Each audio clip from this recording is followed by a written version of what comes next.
Thank you so much, and welcome to our regular April 6, 2006 Board of Education meeting. Appreciate your coming here tonight, and I'm sure Dr. Hall's going to keep us abreast of any weather conditions that might occur, and which means we need to move quickly through the meeting before something might come this way. We hope it doesn't. We want to have a moment of silence out of respect and honor for the recent death of one of our very fine teachers and coaches, Coach David Basser. And we're in deep sympathy and grief for his family and for the North family, for the whole community. He was here just for a short period of time, but made a very significant impact on a lot of youth and other people in our community. So if we could just have this moment of silence, please.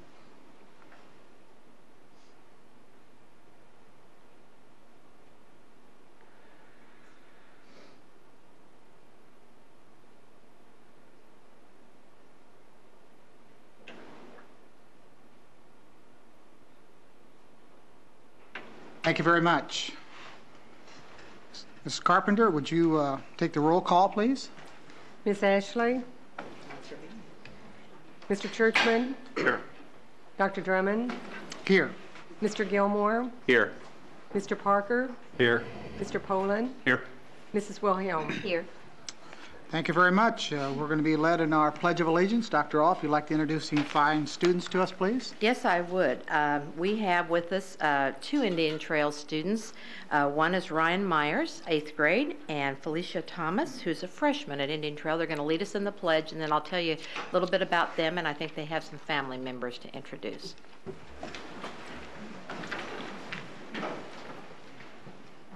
I pledge allegiance to the flag of the United States of America and to the republic for which it stands, one nation, under God, indivisible, with liberty and justice for all. And I'll start with Ryan on my right, and Ryan is a Cougar ambassador, all A honor roll student on the basketball team at Indian Trail, and he referees for community soccer games. And Ryan, do you have family members here? Yes, I have my mother, Susan, right there. If you stand, Susan. Thank you.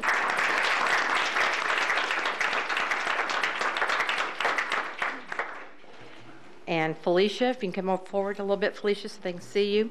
Felicia's a Cougar ambassador. I'm assuming that's sort of like helping us put our best foot forward and an invitational approach to the school and students. Honor roll, basketball team member, cheerleader, peer mentor for seventh grade students at Indian Trail, and she was selected by students to be queen at the winter dance.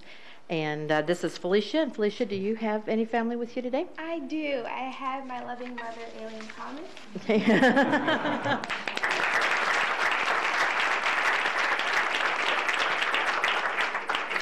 And I do believe our principal from Indian Trail, Tracy Mehring, is here with the students and family members, and this is Tracy Mehring. So thank you.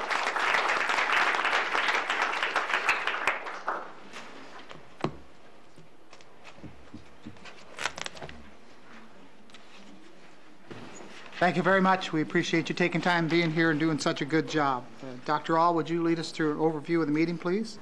Yes. This evening, we're going to begin with some informational presentations. The first will be human resources, facts, services, and initiatives, and some of the things that this department has been doing this year. There will be a legislative update by Dr. Gary George.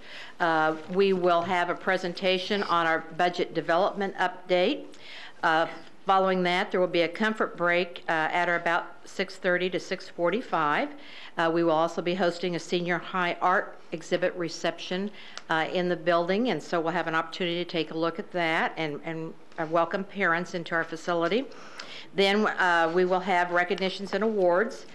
Following that, we will have our public comments at 7 p.m. And following public comments, we're going to continue some presentations. One of those will be on our current parent involvement programs and activities that we have created in the Olathe School District that we're known for is our strong parent support. And then following that is going to be a presentation on parent leadership opportunities, developing parents as leaders, which is a potential new initiative initiative for us, and we'll have board members and others speaking to that. So I think that will be very interesting for our community and parents and public. And then we're going to just have a very brief update by me on the status of our bond task force. It's not really a full presentation at this point, which we will kick off next week. We will have consent agenda items, and those items are items that the board has had prior to the meeting, may not need detailed discussion. Any board member or superintendent may remove an item for separate discussion and action. Following the consent agenda items, we will move to our action items tonight.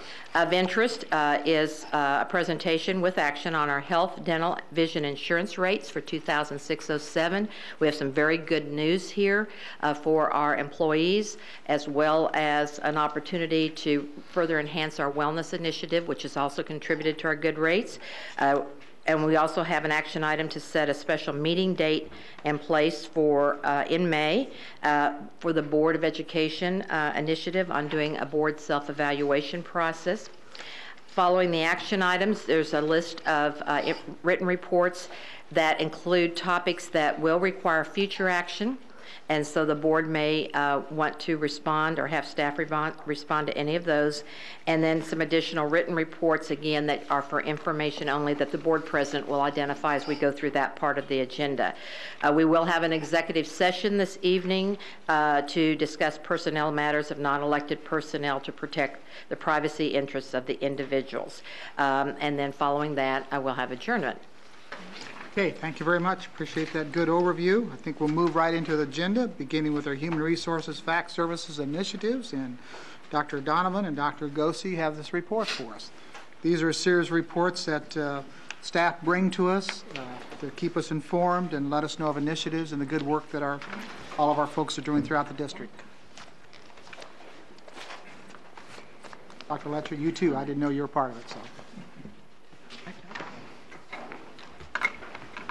Good evening. We're excited to have an opportunity to share with you this evening some of the information and some items that are occurring in human resources. I'm going to begin by introducing our team that will be presenting information tonight.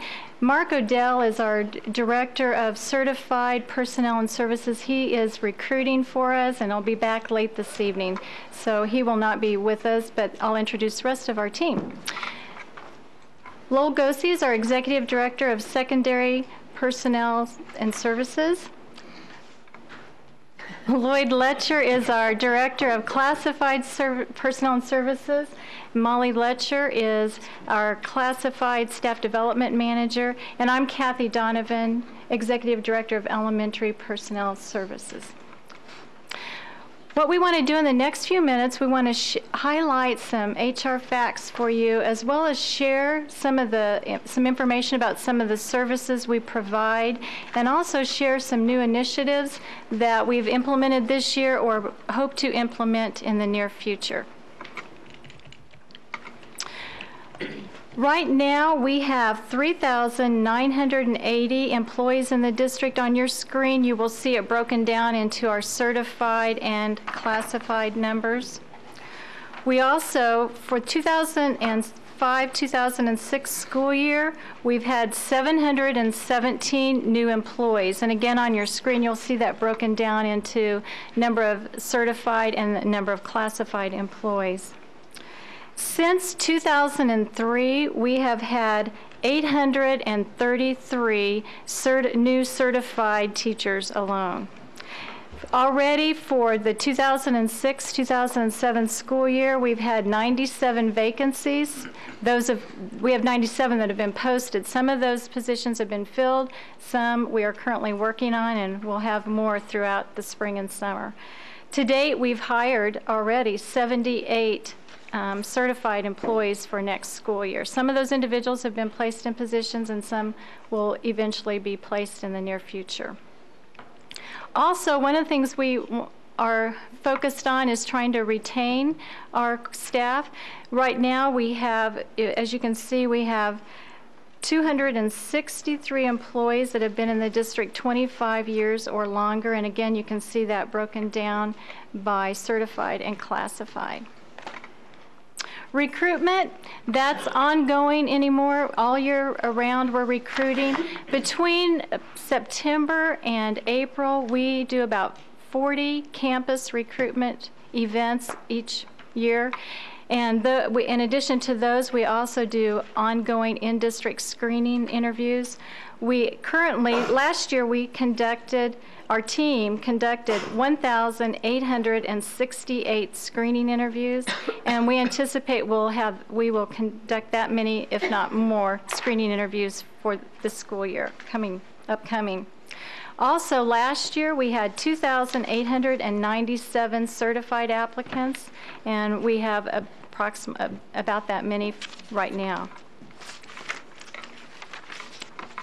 I'll begin sharing a little bit about some of the services we provide.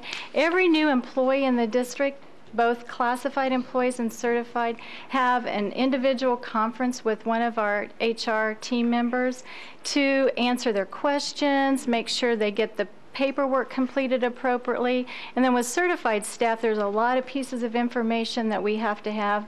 We have to have transcripts, teaching license, credentials, so all that information comes through human resources. And then for classified staff too, we meet with them and make sure their questions are answered and make sure all the paperwork's filled out appropriately. Also, every year we have retirements, resignations, leaves. So human resources, we process all the paperwork that's involved when employees leave the district. We also, with the growing district, there's new opportunities. So every year we have current employees that transfer to new positions. That also involves paperwork, so we process all of that paperwork, and then also process leave requests, which this time of the year we have a number of those coming in for individuals that want to take leaves beginning in the fall.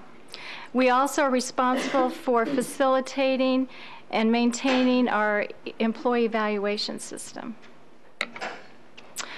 Every employee that's hired, we conduct criminal background checks on all those employees. So that's another service our office provides.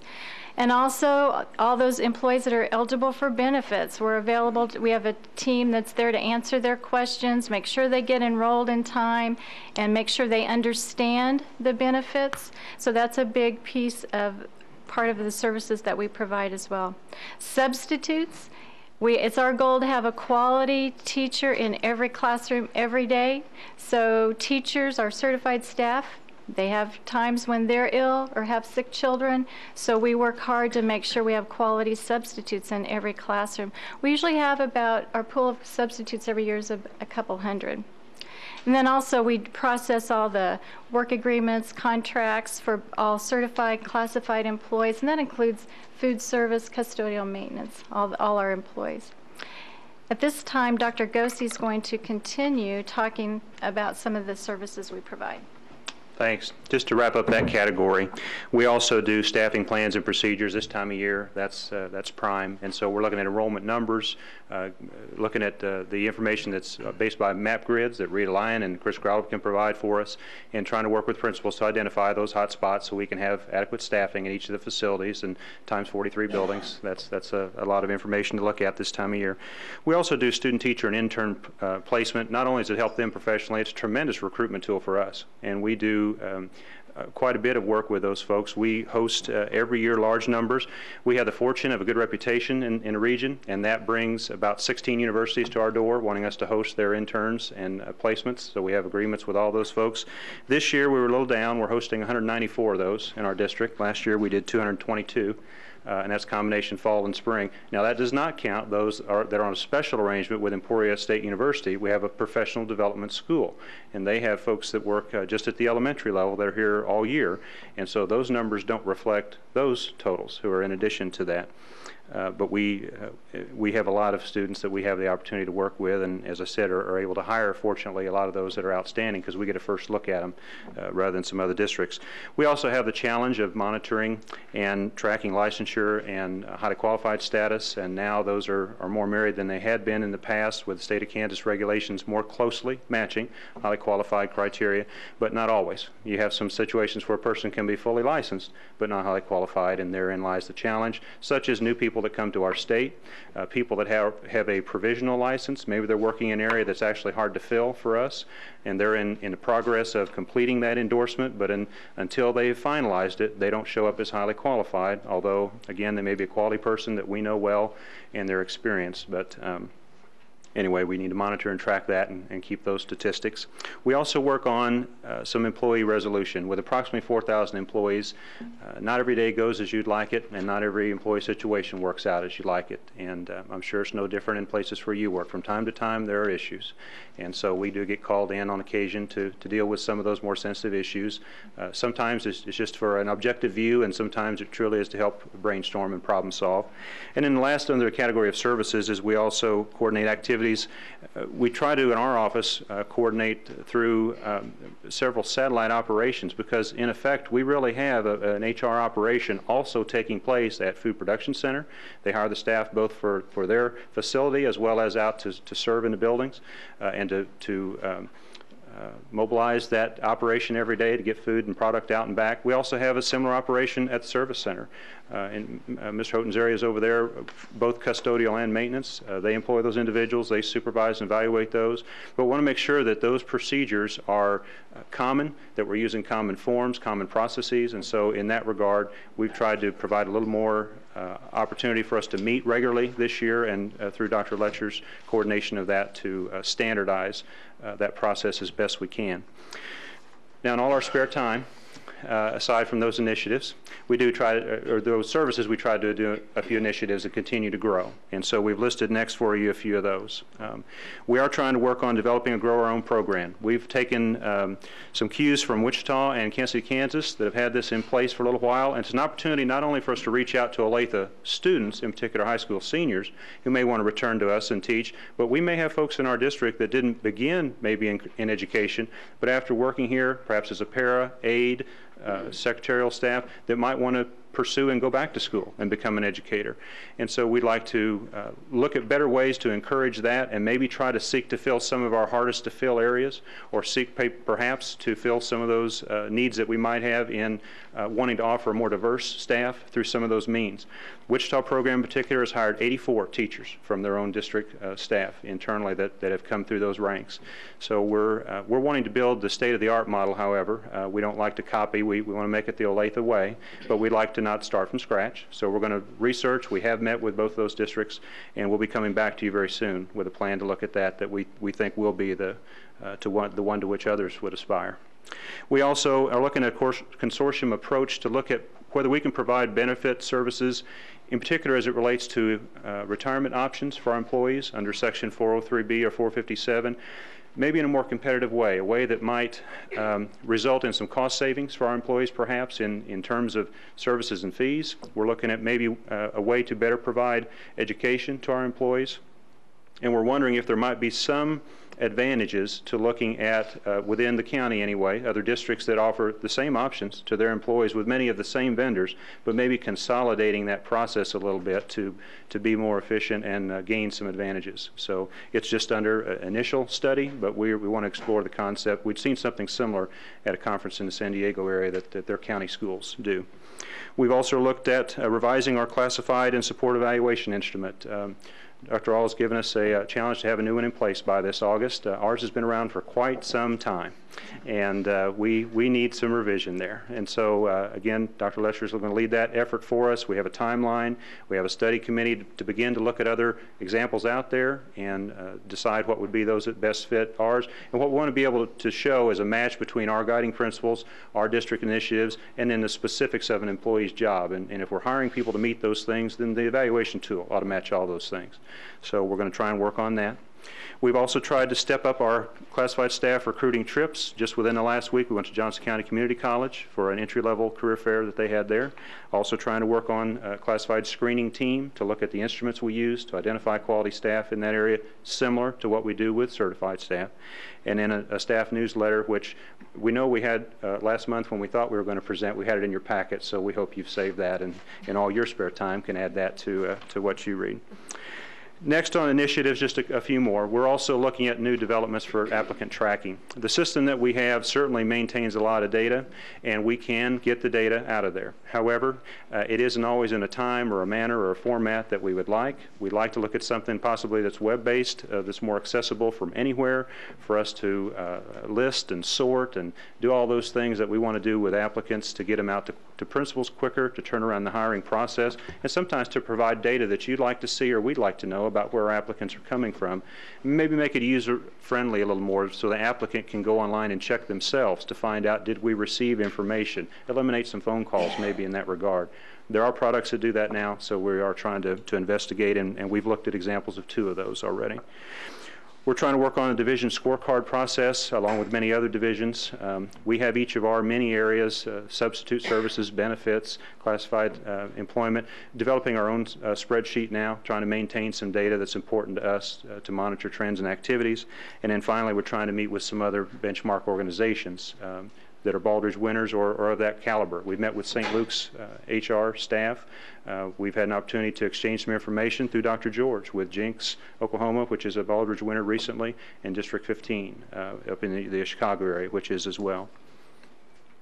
With that, we have a couple of initiatives that are new this year that we spent a little more time on. And to give you a little bit of update about that, I'm going to introduce Molly Lester, and she's going to talk about our new employee orientation as a feature program to spend just a few more minutes on this evening.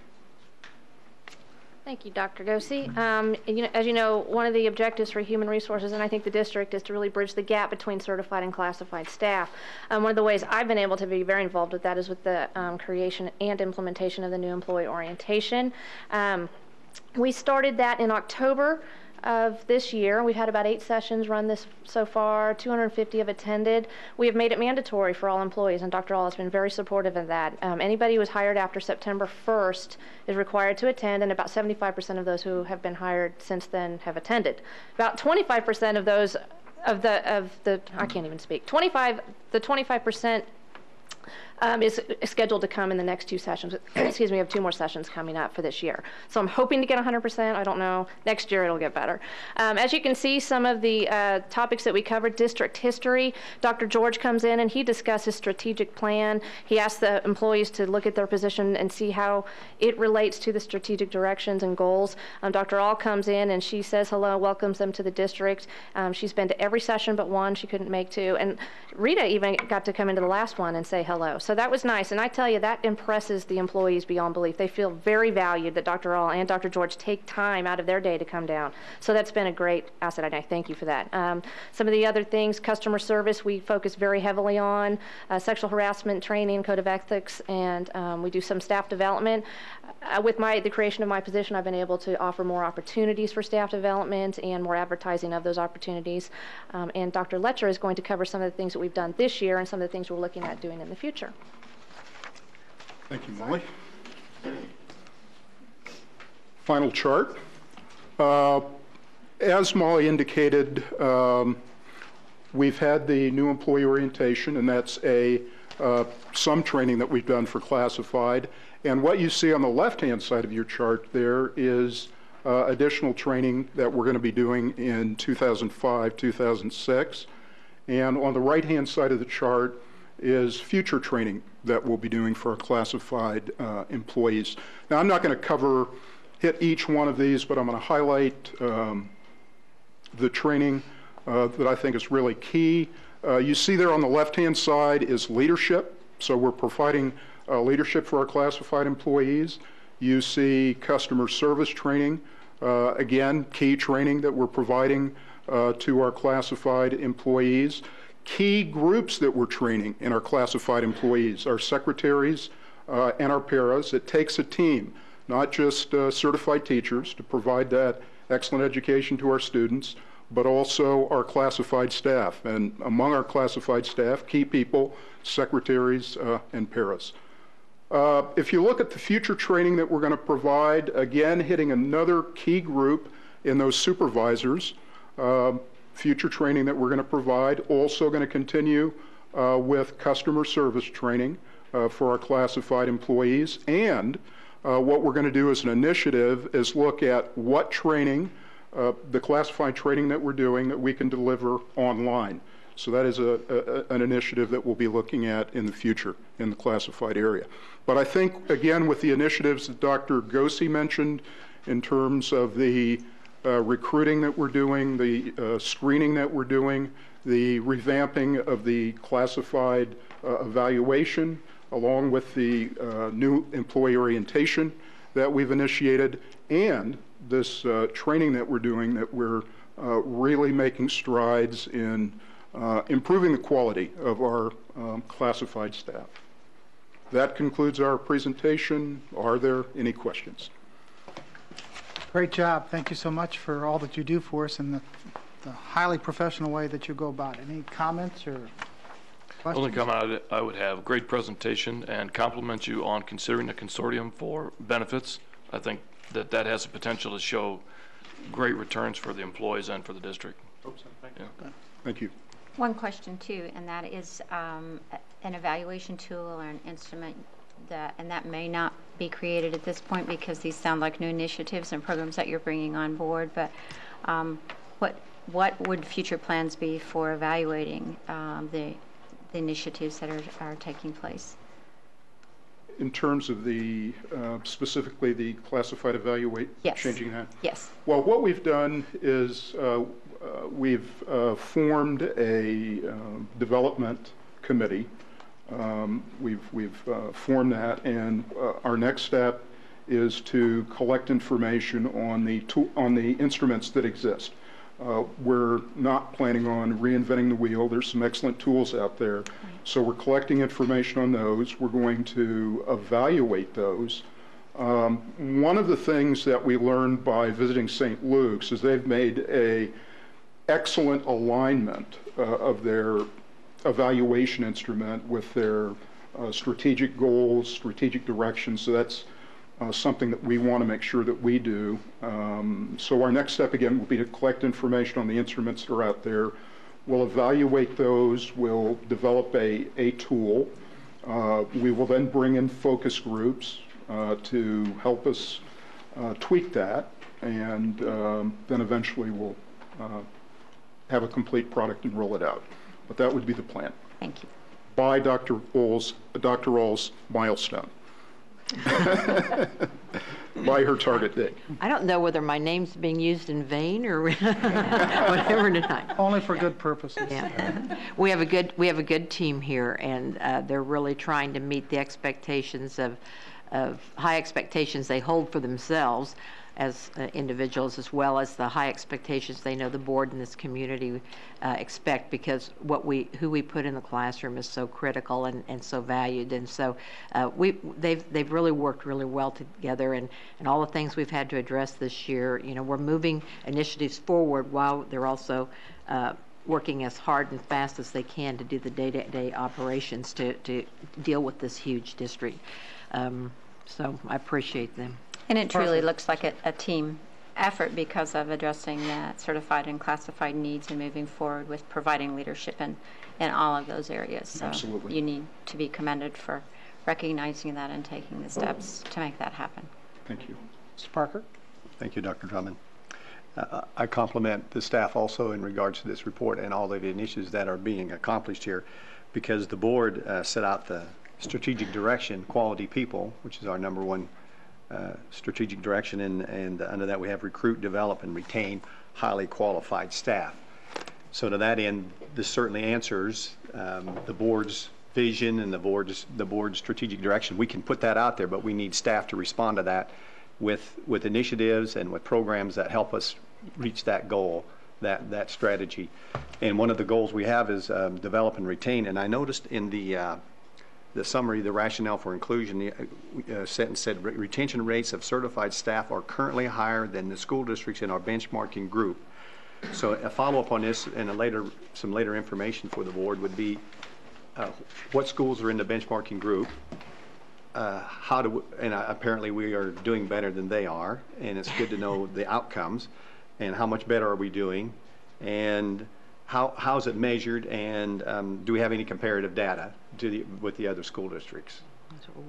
One thing I can add, Mr. Parker, we are working with Bev Graham, our new data analyst, to begin to develop that scorecard. And the districts that we're beginning with are those that Dr. George has identified and already has some relationships with.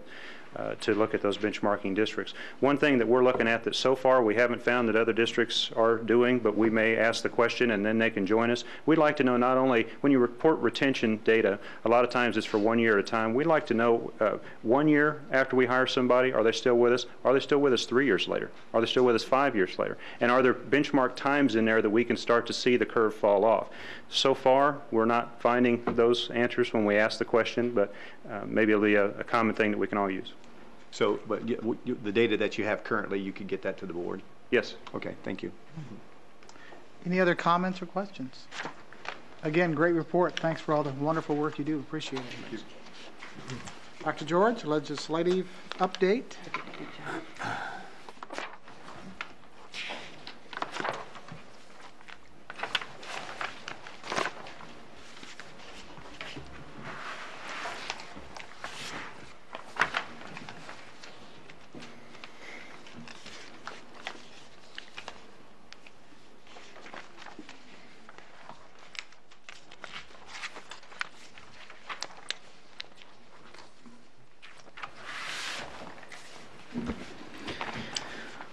Well, I thought we'd take a few minutes tonight and let you know where we are with legislation in the state legislature. Obviously, school finance is the big issue, and we'll take a few minutes and look at it in more in depth, and then we'll cover a few other issues, and if there are questions, we'll try to respond to those. There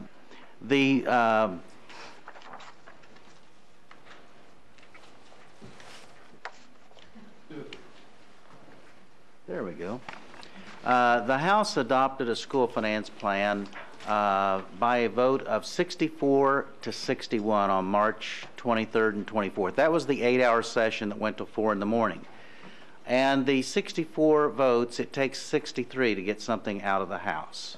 So that gives you an idea of how contentious these issues are. And after 8 hours of debate, it passed by, just barely passed.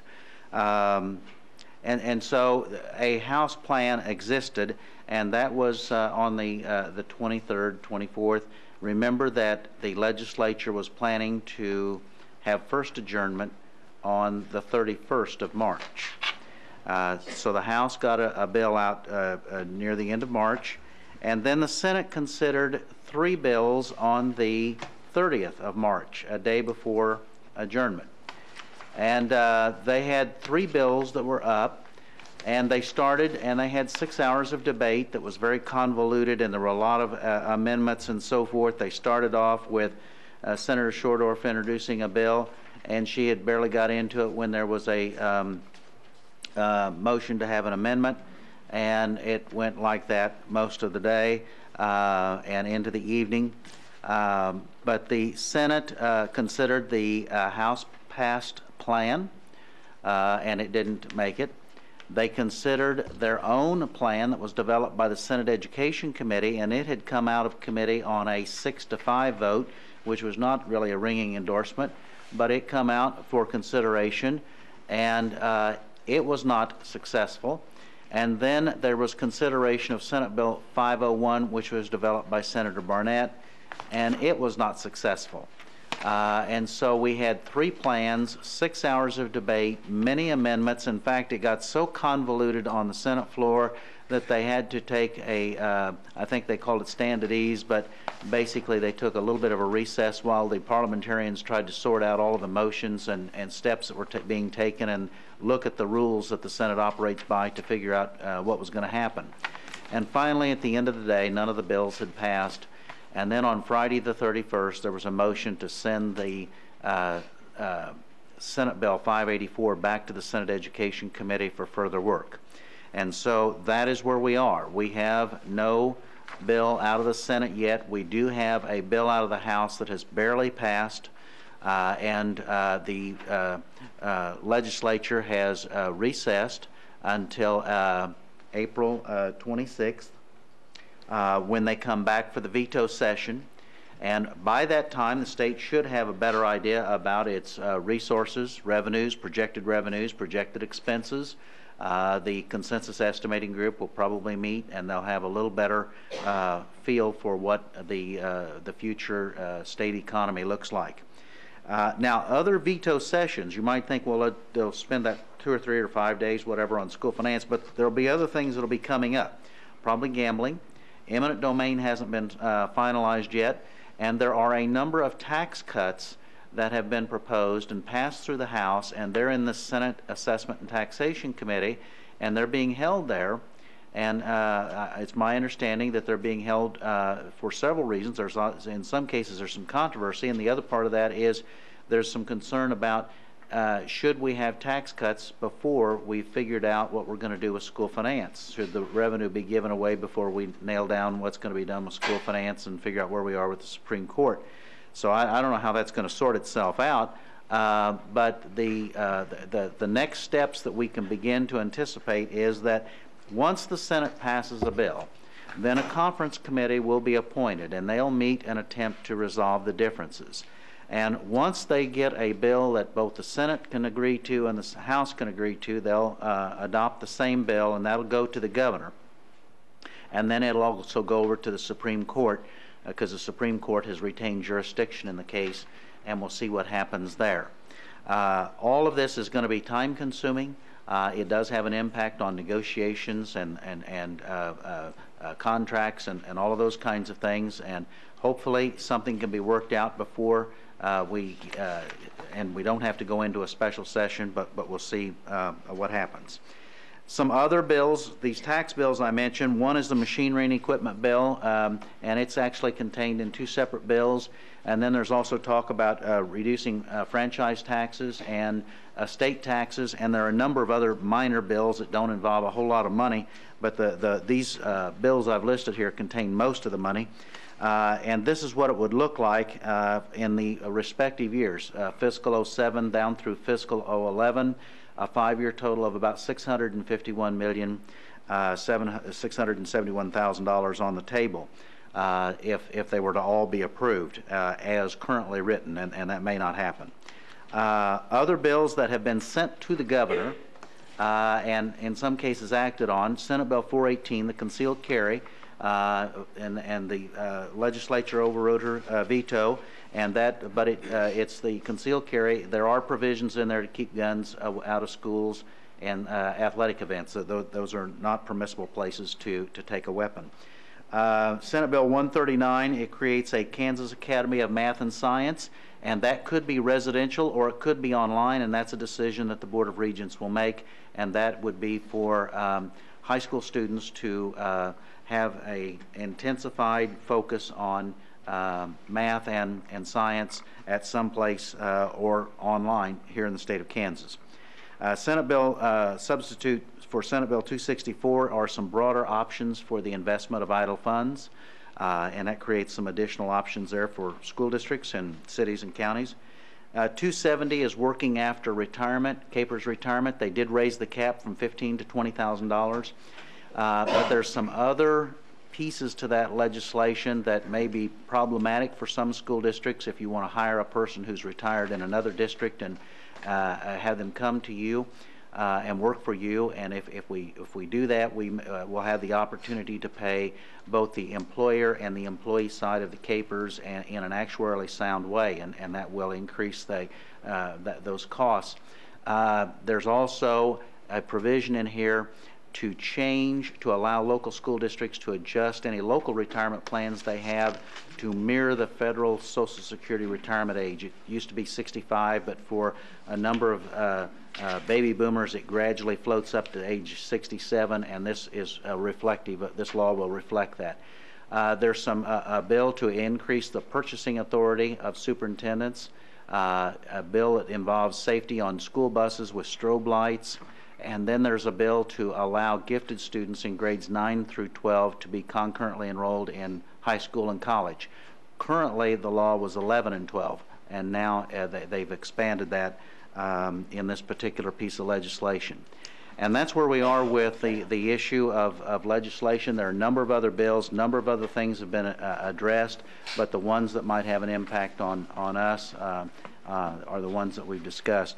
I don't know if there's questions. I wish I could tell you exactly when school finance will be settled. It would make life a lot easier, but I don't know the answer to that. But other questions?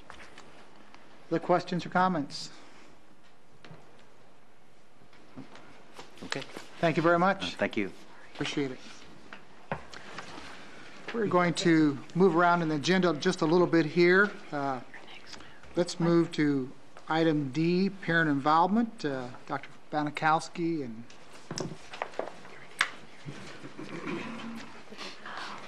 Luann. And that'll be followed then. Let's put the, Mrs. Wilhelm and. we'll just have just a moment. It accidentally got shut.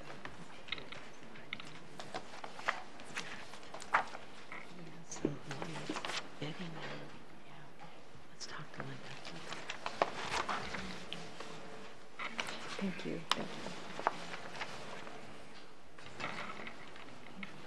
And now it just looks a little blank.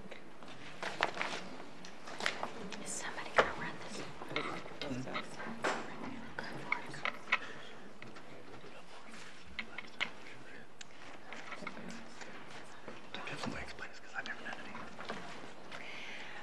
Appreciate the opportunity to share with you tonight a little bit about parent involvement.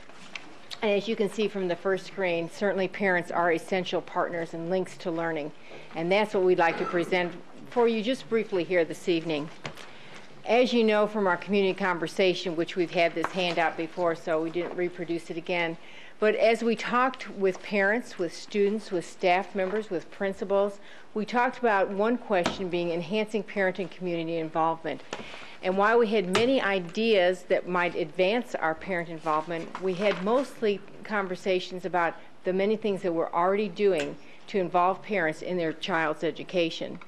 Certainly one of our key themes that came up from our community conversation, as well as many other opportunities we've had for input, shows there and in the first column near the end, parent involvement is a key theme and extremely important for us here in our district. As we look at our target goals that we set, which we've had before, and I just throw it up there for us to remind ourselves what that sheet looked like, we talked about one of the important key processes to improve student learning was to enhance parent involvement. Parent involvement is critical to that. One of the things as we talked about parent involvement is being critical to academic success, and we talked about leadership and involvement and opportunities for parents to have education. We also talked about the fact that we'd like to take parent involvement even to a new level as we approach another new school year, 2006-2007, right around the corner. We have proposed some initiatives to advance parent involvement, and we'll be hearing more about that this evening. One of the things, though, that we have to remember is we are building on a solid foundation, and kudos to our staff who have done so much to help our parents be involved to this point. That's been led by our board philosophy of how important parents are, with our parent and patron guiding principles, and we talked about the important role models that parents are and how they need to be actively involved to help us to get where we're trying to achieve with our students, will help happen along with the emphasis from the board. Our purpose this evening is to give you a little snapshot, if you will, and so you can imagine we're going to use some pictures, to give you an overview of how parents are currently involved in USD 233. In your board report, you had a much lengthier report. It got longer and longer because as we talked with principals and schools, we found the many ways that our parents are involved. Pleased tonight to have Luann Hermrich, our Director of Curriculum and Instruction, who's going to talk to us a little bit about, give us a little snapshot of the many ways parents are involved in the Olathe School District. Luann. Thank you, Dr. Banikowski. Tonight we do want to emphasize parents and how important they are as links to learning. And so we're going to be exploring just the many ways parents are involved and looking at some of the purposes and some of the critical functions of parent involvement in the school district. So let's start with this one. I think it's only important to talk about how our parents' support to us with daily learning is just critical. When you think about it, we expect our students to be with us every day. We expect them to be on time. We expect our students and our families to work with us to have a clear understanding of what curriculum expectations are in place and what goals we have for them. We want all of our students to be connected to our schools and fully participate in learning. And additionally, parent involvement is so important to us, as you well know. It's scheduled strategically on our annual schedule. We value that time to strategically have parents in buildings to work with them, to update with them about daily learning. If you look at this particular screen, you can see that you see some facsimiles there of building handbooks, outlining some of the code of conduct. We greatly appreciate that time in August when our parents are with us at the very beginning to learn about all of the codes of conduct, the building procedures, all of the routines in classrooms. So we can start off in a very proactive way, and we appreciate all the time our parents devote to that. Can you imagine a parent with a child, a student at the high school, junior high, and elementary level? It takes a great deal of coordination and time to be fully involved in that process at the beginning, and we believe that's very critical and important to us for daily learning. I included the Olathe South logo there just as a reminder. One of our goals is to increase online access to information. So I captured these ideas from the Olathe South website just to show you that that we increasingly are providing information to parents online, accessible, daily announcements, information about project graduation, parent news made available to them online. So daily learning is very critical and important. Our parents also want to know about our curriculum. They want to know about instruction and grading. I've listed just a few of the questions, basic questions there, important to parents. What will students learn and do? How will progress be monitored? How will students be assessed, and how are assessments used? You can see the picture there in the upper right-hand corner of one of the Olathe South parents accessing her son's grades and attendance from home. And of course, the availability of parent access in all of our high schools and junior highs makes that information so readily available. And for that, we are very grateful. Christy, the parent, tells me she uses parent access all of the time. She sits down with her son and they go over that information together. Parent access provides information about attendance, daily progress, daily work records, as well as information about the transcript, information about immunizations, as well as the basic student schedule. So very critical and important. At the bottom, you see a couple pictures of what we describe as our curriculum nights. Our parents are very eager to know about how students are taught and what they are taught. I might just highlight with the pictures you see there, this is really very pertinent for our primary parents. Particularly kids, our parents want to know how reading is taught and how mathematics is taught, what kind of instructional methods are in place, how do you teach phonics. So our teachers are very creative with what we call our focused curriculum nights, showing the math manipulatives, showing the hands-on science that really help picture, if you will, what kids are doing during the day. And those kinds of parent involvement programs are very essential. I would say the same about assessment. We want our parents to really understand the types of assessment. So if you have a third grader taking the Kansas assessment for the first time, you are invited to the building to take a peek at that assessment and maybe even do some practice of that assessment. Same thing can be said of PSAT, ACT. We have many opportunities for our parents to learn more about those assessments, and most importantly, they want to know what those assessment scores mean. And so we provide lots of information to try to help our parents understand those key ideas. When the bell rings, we know learning's not over. So many learning opportunities exist beyond the school day. And you've heard us talk a lot about extended learning in summer school. And I must say, extended learning and summer school would not take place without our parent support. We have to have full support of our parents to make these rich learning programs available to our children. Additionally, you see that one of I think the areas our teachers enjoy most is parent involvement that helps our parents learn techniques for ways to work with their children beyond the school day. So these kinds of parent sessions that involve demonstration lessons and showing techniques and modeling with the students are very important and very much alive throughout our school district. So learning beyond the school day is available with the support and to support much of what we have going on during the school day. Communication and planning, what a big area this is. Think about it for just a moment.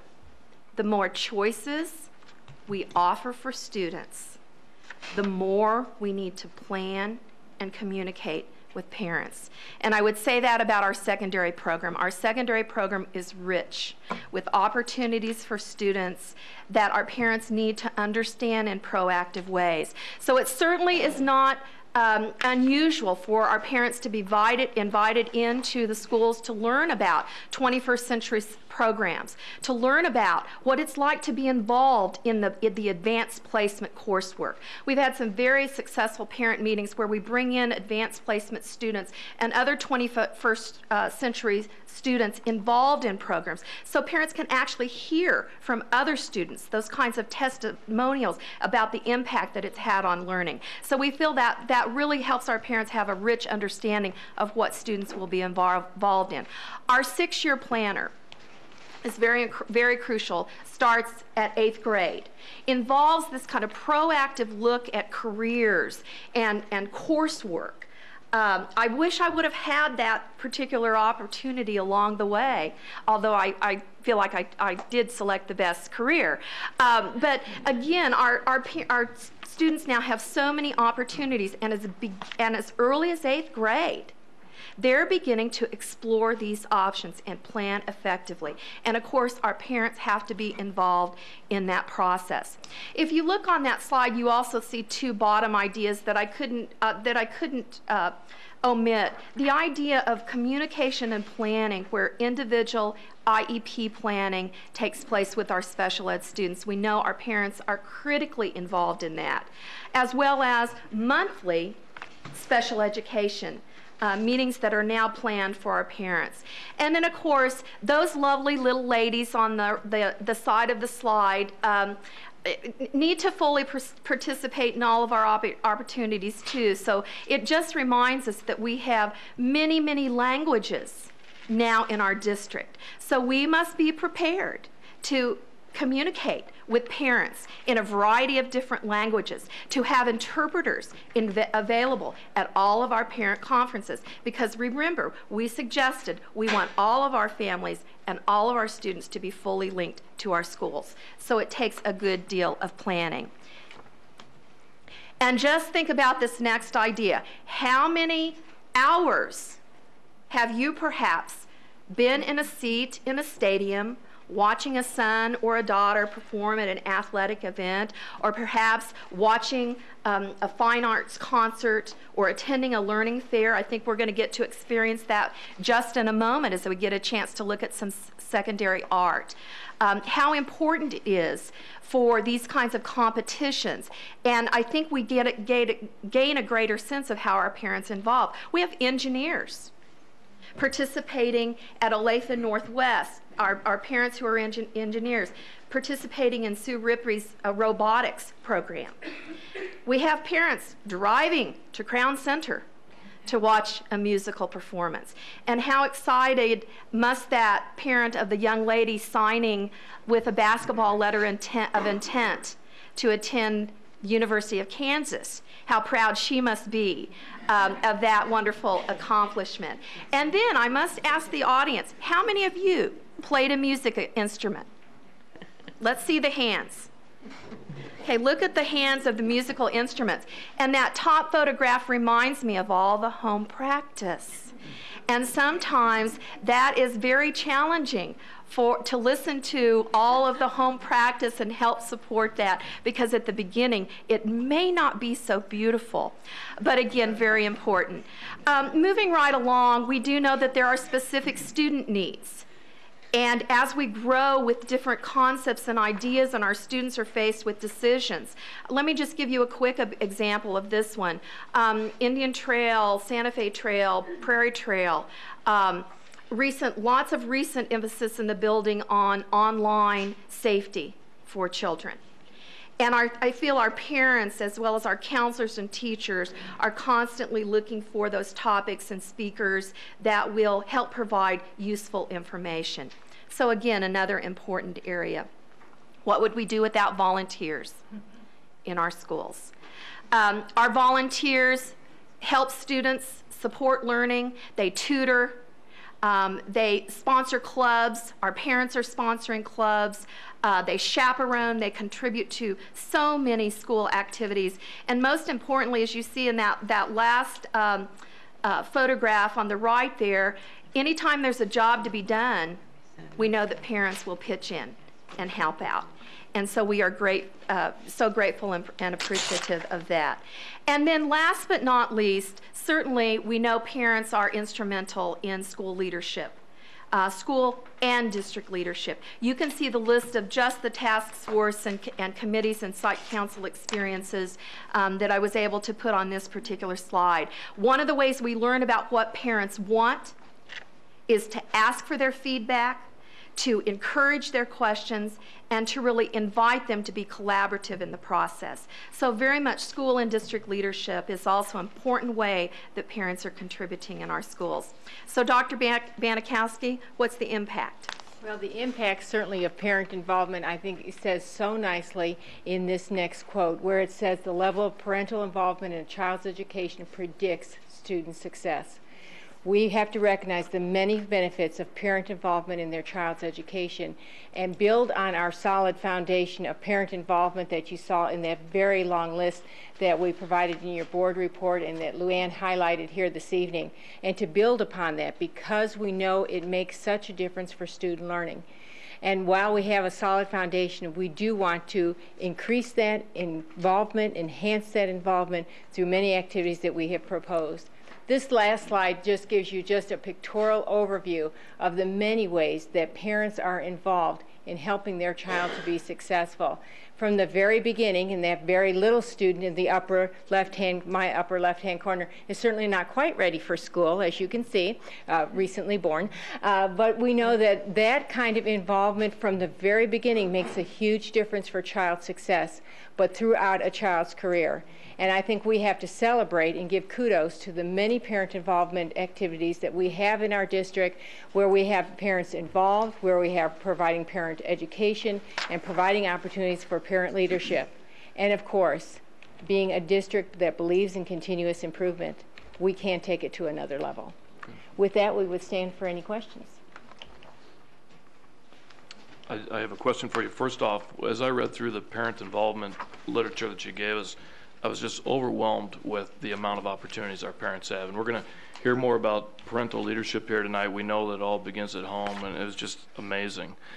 I want to talk briefly about one of the subjects that I think is more unspoken, and that is the help clinic. And one of the questions I have as that deals with the mental health challenges that are very prevalent in our society today. The 6 sessions that we offer a student, does that seem to be sufficient for them, or do we have students that are wanting to exceed that amount? You know, I might have Miss Keith if she's in the audience. Of course, I'm looking right over here because I know she was right there, but she has now left the room. Okay, I was going to have her since she's responsible for that. Dr. O, why don't you take it? I could take it, but I thought she was right there. I'll try to help and answer that. The help clinic was established years ago, and I think, I've been here so long, I was helpful in establishing that. I would say the 6 sessions, in dealing with emotional health issues and mental health issues is probably in and of itself not enough. It really is on an individual basis. One of the things we work very closely with, we try not to be the provider so much of the services, but to sort of assess, help parents and kids sort of take a look at what may be some needs, and then try to get them connected to community resources. Johnson County Mental Health is one of those community resources. And you know, one of the behind the scenes work of counselors, our special ed staff, administrators and others is how we try to help our parents and students connect with those community resources. So to answer your question, it's probably not enough, but it's something that we've put in place that we think we can at least manage with our capacity, and hopefully there are other community entities out there that will help us take on that, because you know, we want to support our mission of academics and yet recognize that all these other factors do impact academic learning. I received a flyer here recently from Sharon Lawrence, Pathway to Hope, and she talked about a community forum that is on the 22nd for parents in the Olathe community on mental health challenges for their children and those kinds of things. So I'm pleased to hear that we're going to have staff going to that. And that's my understanding. And I think anything that we can do to just raise the awareness of those types of forums and bring that to the parents, it can only help. Thank you. That's all I have. Thank you. I wanted to comment that the report, I guess is called, in our packet was very informational. I mean, I have known about most of these things, but not seen them all in one place like this before, which was very helpful. And I just wanted to commend you for that, and also request that this document be put on our website under the parent information. I know a lot of this information is already there, but it's in various places. But I was thinking, as a new parent coming to the district, or kids just entering school, to be able to go there and see all this in one place like we have it here would be wonderful. Great suggestion. Thank We you. certainly can do that. Luann was instrumental in helping us collect that, and the more we went out there, it's like, oh my gosh, yes, we forgot about that. We forgot about this, and it kept adding up. It's great. Thank you, Mr. Gilmore. Questions, comments? Anybody else? Great job. Thank you very much. Appreciate that. We have moved to the place for our comfort break, and we certainly don't want to mess with that, so we will be adjourned for about 15 minutes. I would just note that the senior high art exhibit reception is out there right now. We will re-adjourn at 6:45.